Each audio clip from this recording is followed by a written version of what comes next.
Halo guys. Halo teman-teman. Halo semua. Halo semuanya.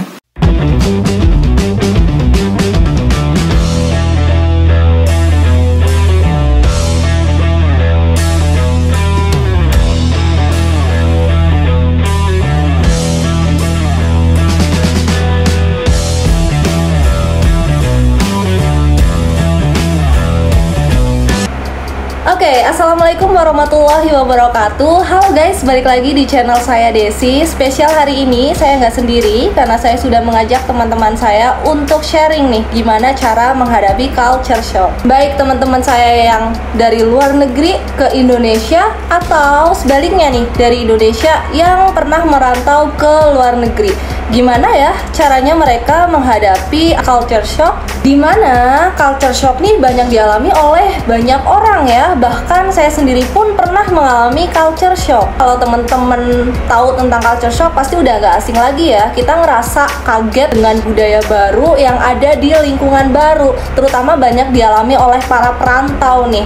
Baik untuk sekolah, ketika mereka bermigrasi ya, untuk bekerja. Nah buat teman-teman yang pengen tahu lebih lanjut tentang materi culture shock atau gegar budaya ini, bisa tonton video belajarnya sebelum video ini ya. Saya pun pernah mengalami culture shock nih dari lingkungan lama ke lingkungan baru. Saya pernah sekolah di Yogyakarta dalam kurun waktu 7-8 tahun gitu ya. Walaupun di Jogja sebenarnya sudah banyak perantau gitu ya dari luar kota. Apalagi dari Jakarta ke Jogja itu sudah banyak gitu. Tapi di Jogja aspek ketradisionalannya dan juga kebiasaan-kebiasaan Jawa yang juga saya miliki dari daerah asal saya itu juga ada di Jogja gitu. Jadi tidak cukup kaget gitu ya ketika saya berada di Jogja, karena di sana pun banyak masyarakat asli sana yang berkuliah di Jogja dan ya saya masih aman lah ibaratnya secara shocking culture gitu ya. Tapi berbeda ketika saya harus pindah ke Jakarta. Saya mengalami culture shock gitu ya, perbedaan yang sangat signifikan. Sebelumnya secara budaya gitu ya di Yogyakarta dengan cara ucap yang lebih halus, terus lebih pelan gitu, dan juga dari hubungan sosial pertemanan juga lebih mudah kan. Sedangkan ketika di Jakarta dengan gaya hidup yang metropolitan sangat berbeda sekali dengan di Jogja. Nah itu yang menyebabkan saya culture shock, terutama dalam hubungan sosial. Bahkan pelafalan aku kamu itu menjadi sangat tidak normal gitu ya, serasa kalau misalnya kita berada di Jakarta daripada di Jogja. Apalagi ketika saya baru datang di Jogja, logat saya ini lebih ke Jawa ngapak gitu.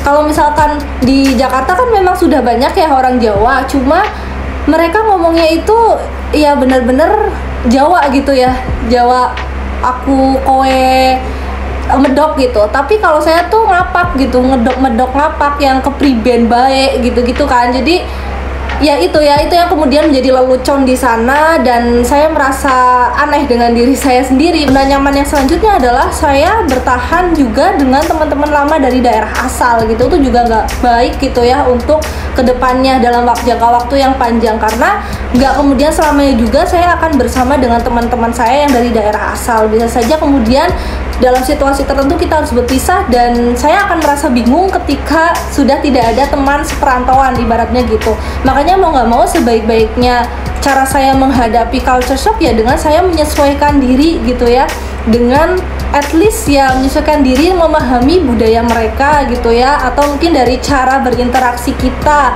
gitu. Dan lama-lama kita pun akan merasa terbiasa dengan pelafalan lu gue gitu, lu gue. Nah itu dia ya, kadang dalam tahap culture shock itu kan ada tahapan-tahapannya ya, dan yang paling akhir adalah ketika kita merasa nyaman dengan kedua kebudayaan yang berbeda dari lingkungan yang lama dan lingkungan yang baru, tanpa kita harus menghilangkan kebudayaan kita dari daerah asal kita gitu. Jadi bagaimana agar kita bisa se-adjust mungkin ya, dan bisa diterima oleh masyarakat tuh di tempat baru, di tempat kita berada, karena kita pun masih bisa berkumpul lagi dengan teman-teman kita dari daerah asal melalui komunitas yang ada di berbagai daerah. Sebenarnya ada gitu ya, itu cara kita untuk bisa istilahnya tetap menghargai kebudayaan kita gitu dengan mengikuti komunitas. Tapi ya di sisi lain kita juga harus adjust diri dengan kebudayaan di tempat kita yang baru gitu ya, agar kita tidak terus-menerus nih stuck dengan culture shock atau gegar budaya. Nah, dari antar kota aja itu udah banyak aspek gegar budaya yang dialami, antar organisasi juga sering gitu ya. Apalagi kalau antar negara nih, dari luar negara ke Indonesia atau mungkin dari Indonesia ke luar negeri gitu ya, atau antar kota yang lain gitu. Karena saya kan masih deket nih ya di Provinsi Jawa. Gimana kalau misalkan yang benar-benar dari ujung nih, dari Ambon kemudian pindah ke Jawa, itu pasti akan lebih lagi ceritanya gitu ya dari apa yang saya ceritakan tadi. Nah, makanya teman-teman silahkan tonton videonya sampai akhir, karena banyak cerita-cerita menarik yang bisa kalian petik dan bisa kalian pelajari juga bagaimana ngehandle culture shock sewaktu-waktu kalau misalkan kalian merantau nih ya, untuk sekolah atau untuk bekerja. Pasti kalian butuh menyesuaikan diri. Nah, bagaimana caranya? Yuk kita pelajari bareng-bareng dari teman-teman saya yang sudah bergabung dalam video hari ini. Halo semua, nama saya Tirza, umur saya 24 tahun.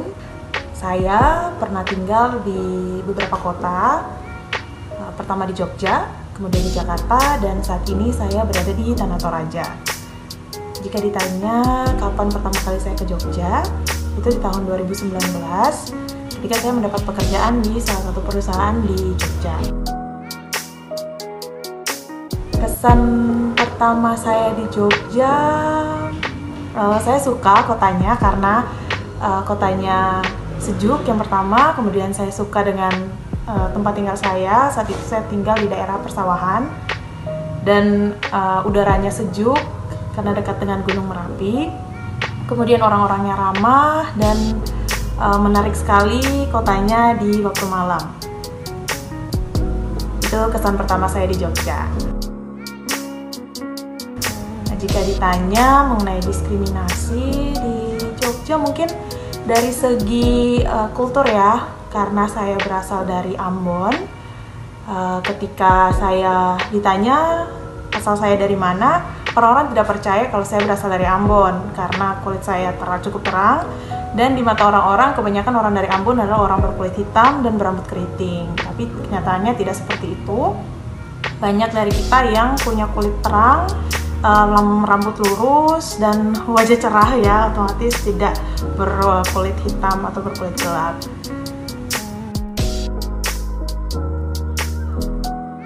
Di Ambon saat di Jogja apa ya? Pertama kali saya datang di Jogja, saya suka bersiul.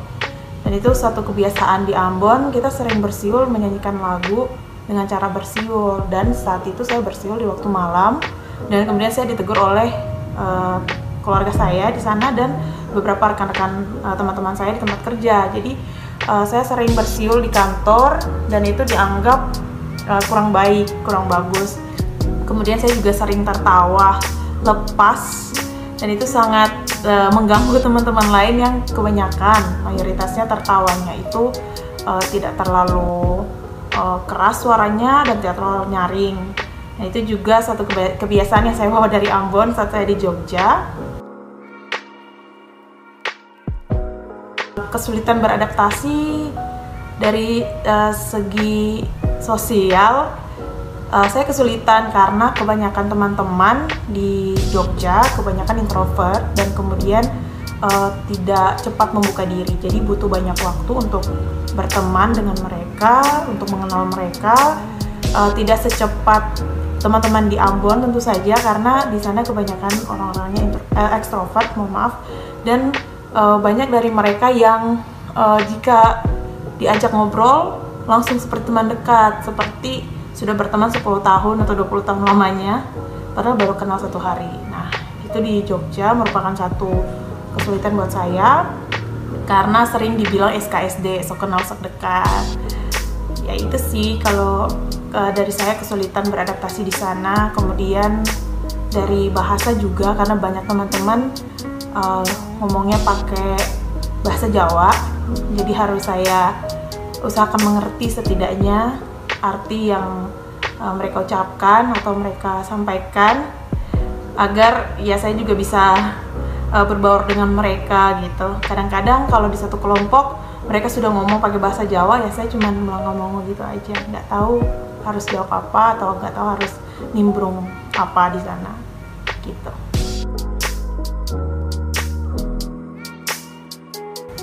perubahan yang saya rasakan setelah beradaptasi di Jogja, saya jadi lebih tenang orangnya. Karena dulunya di Ambon saya sangat heboh, terus sangat aktif, sangat ceria. Tapi di Jogja saya lebih kalem, lebih tenang, dan lebih halus ngomongnya. Kalau di Ambon saya lebih kasar dulu. Jadi ini benar-benar membantu saya juga, karena banyak teman-teman saya juga kalau tidak perlu mengatakan sesuatu, saya tidak perlu mengatakannya. Untuk heboh-hebohan tidak perlu. Jadi saya bisa lebih mengetahui mana prioritas saya untuk dikatakan, apa saja yang perlu ceritakan, dengan teman-teman mana saja saya harus membuka diri. Dan itu jadi satu perubahan besar dalam hidup saya, karena saya orangnya cepat dekat dengan siapa saja. Di Jogja saya lebih mengatur diri saya untuk dengan siapa saya bergaul, ya lebih pilih-pilih lah istilahnya gitu.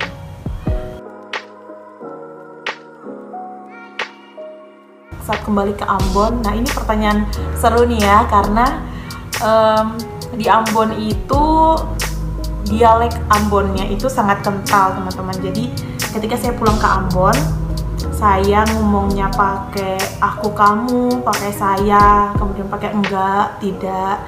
Nah itu seringkali membuat teman-teman di Ambon merasa risih, karena saya membawa budaya itu dari luar. Terus kalau ditanya culture shock, ya saya shock sekali, karena sampai di Ambon orang-orang pada heboh terus ribut, susah sekali merasakan ketenangan di sana. Lagunya kalau disetel tetangga tuh diputarnya kencang-kencang. Nah itu betul-betul membuat saya merasa, wah saya di mana ini, kayak gitu. Jadi oh benarkah saya pulang ke Ambon dan culture yang saya bawa dari Jogja itu berbeda sekali dengan yang di Ambon. Nah itu yang saya rasakan. Terus dari segi pertemanan, kadang-kadang saya merasa risih jika diajak ke undangan, kondangan maksudnya, terus atau ke acara hajatan gitu, orang-orang yang tidak saya kenal. Nah kalau di Ambon itu satu hal yang lumrah, jadi seringkali kalau ada acara keluarga jauh, rekan yang tidak pernah kita kenal terus diajak, ya kita bisa datang aja. Tapi kalau di Jogja ya gak bisa gitu kan. Jadi aku jadi kaget, oh iya ya ternyata di Ambon bisa gitu. Nah gitu. Terus ada banyak hal juga sih culture shocknya, seperti diteriakin, kadang-kadang ada yang bersiul juga. Aku udah jadi mikir, oh iya aku sekarang udah di Ambon, bukan di Jawa lagi atau di Jogja lagi gitu sih. Terus ini saran ya buat adik-adik yang mau merantau, jangan takut merantau, karena di luar sana tuh ada banyak hal yang tidak kita alami di tempat kita sebelumnya. Ibaratnya kita keluar dari sebuah sangkar dan terbang ke satu tempat ke tempat yang lain. Kita mengalami banyak hal di sana. Kita bertemu dengan banyak orang, dengan banyak karakter dan kepribadian. Kita juga banyak mendapatkan pengalaman, banyak mendapatkan kesempatan, dan ini merupakan hal yang baik untuk adik-adik coba. Jadi sebagaimanapun takutnya adik-adik, usahakan keberanian adik harus lebih besar daripada rasa takut itu.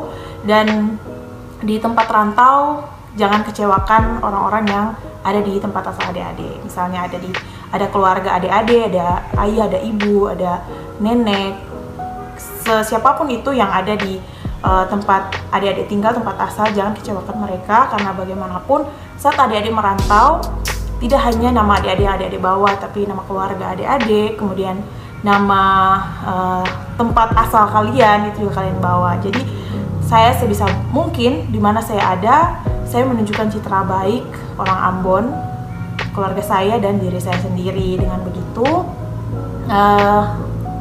diskriminasi atau stereotip dari orang-orang tentang Ambon yang kasar dan keras itu jadi perlahan-lahan terhempas begitu ya teman-teman. Semoga dimanapun adik-adik berada, di kota rantau, di tempat rantau dimanapun itu, jauh dekat, adik-adik tetap sehat, kemudian bisa sukses dan berhasil di sana dan membahagiakan keluarga besar. Itu saja dari saya. Terima kasih dan sampai jumpa lagi.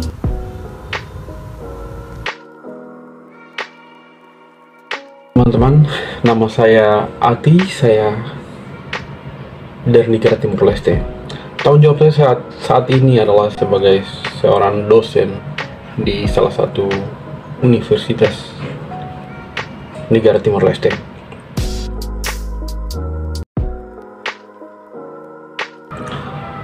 Pertama kali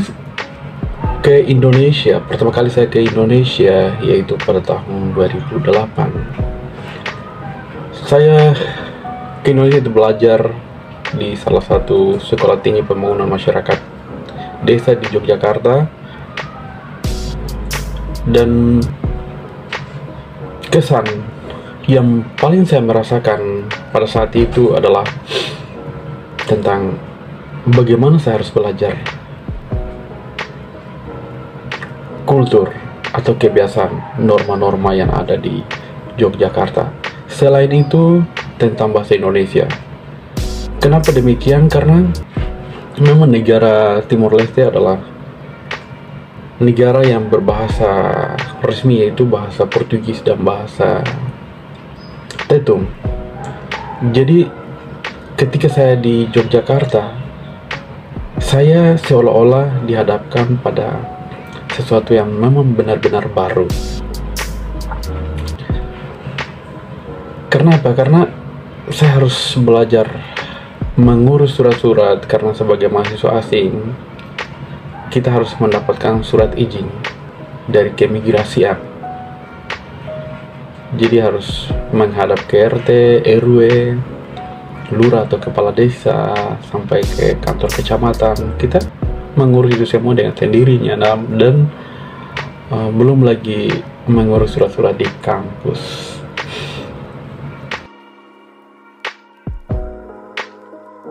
Tentang di stereotip, saya pernah merasakan itu ketika pengalaman saya di universitas, dan ada teman-teman saya, mereka dari Indonesia. Mereka mendekati saya, mungkin mereka melihat saya sedikit berbeda dengan mereka.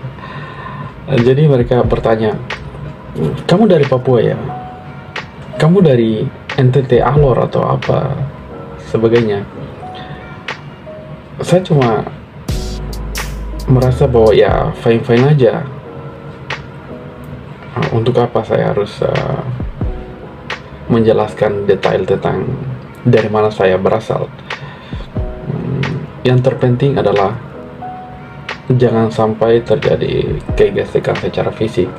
Kalau hanya sebatas emosional ya biasa-biasa aja.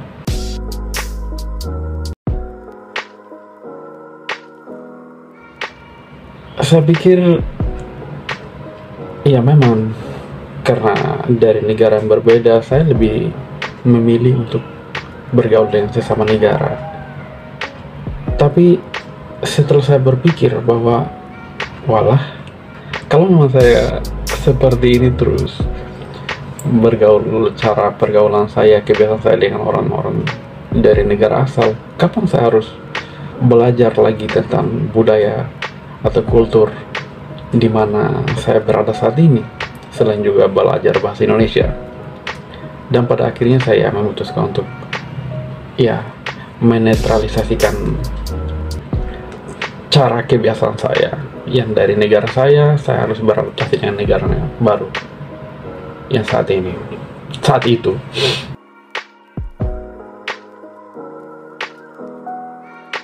Tentang doktrinnya, saya dalam tanda kutip doktrin, ya memang karena ketika saya belajar di Indonesia bukan 1 atau 2 tahun, tapi saya belajar selama 3-4 tahun selesai, dan saya pulang ke Timur Leste, ke negara saya. Kebiasaan-kebiasaan yang selama saya belajar di Indonesia, mulai dari cara pergaulan itu, tanpa saya sadari, saya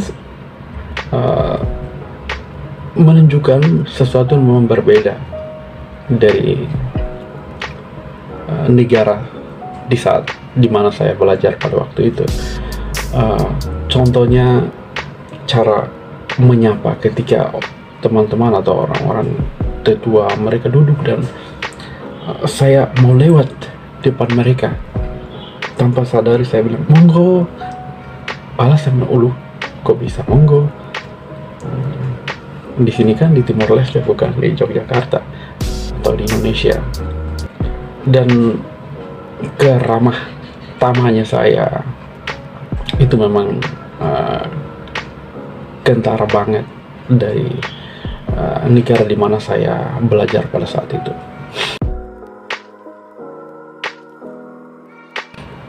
Pesan saya untuk teman-teman yang saat ini masih belajar bahwa untuk kalian semua, jangan merasa berat untuk belajar dimanapun kalian mau. Dalam hal ini yaitu merantau. Intinya adalah kita memiliki jiwa keberanian, dan kemudian harus menanamkan prinsip dalam hati dan pikiran kita. Ya, memang tidak pernah ada yang mudah, tetapi karena kita memiliki keberanian, kita memiliki prinsip, sehingga memaksa kita untuk mencoba, dan pada akhirnya semua yang awalnya kita merasa bahwa itu berat akan menjadi mudah. Seperti itu. Terima kasih teman-teman.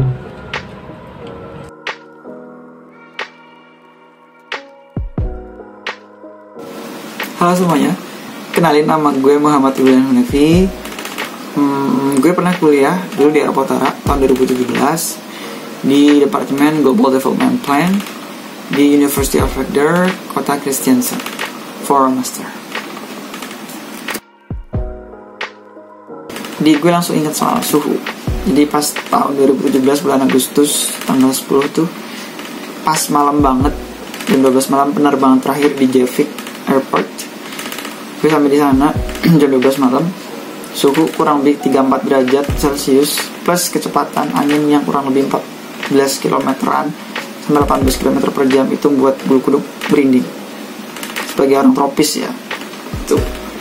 Terus kalau ngomong soal society, misal soal first impression, gue rasain bahwa gender equality di Norwegia itu beneran sih. Kalau yang dikatakan sama artikel-artikel bahwa itu bener, gender equality di Norwegia itu paling bagus gitu, katanya gitu. Dan gue buktiin sama mata kepala gue sendiri yang ya at least enggaknya kurang lebih 1 tahun, meskipun gak lama. Jadi dulu pertama pas awal-awal minggu-minggu pertama gue di sana, itu makan itu bener-bener sama roti doang, sereal, telur ayam, udah. Jadi nggak makan nasi. Ya gimana ya, orang Indonesia terbiasa makan nasi gitu. Gue coba untuk membiasakan, tapi bener-bener langsung direct gitu ya. Di push 1 minggu 2 minggu nggak makan nasi tuh perut tuh rasa beda gitu. Dan kapan bisa beradaptasi kalau ditanyakan gitu, I don't have idea. Karena setelah 2 minggu alhamdulillah gue dapet dipinjamin magicom sama orang Indonesia yang sudah tinggal lama di sana gitu. I don't have idea. Cuma kalau misalkan dibilang bisa makan di sana, cuma nggak bisa aja, nggak betah aja kalau misalkan makannya itu everyday, always on gitu, makan cuma roti, spaghetti gitu. Bisa sih kayaknya. Susah. Ini konteks lain, bukan soal makanan. Gue baru ingat. Jadi ketika misal di Norwegia itu kan teratur ya. Jadi penyeberang jalan itu sudah sangat dihargai. Kita mau nyebrang nih di pinggir jalan gitu ya, itu jarak sekitar 10 meter, 15 meter itu motor tuh udah jelas hampir berhenti gitu. Lah, gue tuh kalau di Norwegia itu enak banget tuh nyebrang, tinggal nyebrang gitu. Gak perlu terlalu khawatir lihat kanan kiri gitu. Gak perlu terlalu khawatir ya, bukan berarti gue gak ngeliat kanan kiri gitu. Nah, tapi ketika gue di Indonesia itu beneran shock, seriously. Kenapa? Gue nyebrang waktu itu pernah beneran nyebrang ya. Itu hampir mungkin dari 5 menit kali. Karena apa? Di Indonesia kan itu sendiri ya, itu motor sama mobil kayak nggak memberikan space untuk para pejalan kaki mau nyebrang gitu, pun terlepas di trotoar jalan, di pedestrian ataupun di zebra cross.